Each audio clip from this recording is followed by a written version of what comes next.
সাভারে নবীনগর জাতীয় স্মৃতিসৌধে ভারপ্রাপ্ত রাষ্ট্রপতির আগমন, বীর শহীদদের প্রতি গভীর শ্রদ্ধা। ভারপ্রাপ্ত রাষ্ট্রপতি হাফিজউদ্দিন আহমদ আজ রোববার সাভারে নবীনগরে অবস্থিত জাতীয় স্মৃতিসৌধে মহান মুক্তিযুদ্ধের আত্মোৎসর্গকারী বীর শহীদদের প্রতি গভীর শ্রদ্ধা নিবেদন করবেন। রাষ্ট্রপতির দায়িত্ব গ্রহণের পর এটি তার অন্যতম গুরুত্বপূর্ণ রাষ্ট্রীয় কর্মসূচি। এই উপলক্ষে জাতীয় স্মৃতিসৌধ এলাকায় নেওয়া হয়েছে ব্যাপক নিরাপত্তা ব্যবস্থা।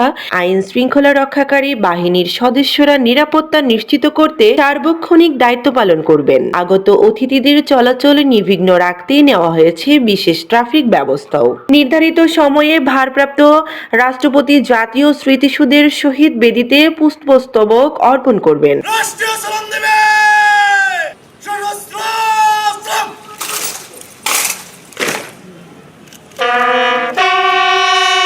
এবং মহান মুক্তিযুদ্ধে শহীদদের স্মরণে কিছুক্ষণ নীরবতা পালন করবেন। মহান মুক্তিযুদ্ধে বীর শহীদদের প্রতি জাতির চিরন্তন শ্রদ্ধা ও স্বাধীনতার চেতনাকেই নতুন করে স্মরণ করতেই এই রাষ্ট্রীয় কর্মসূচির আয়োজন করা হয়েছে বলে সংশ্লিষ্টরা জানিয়েছেন।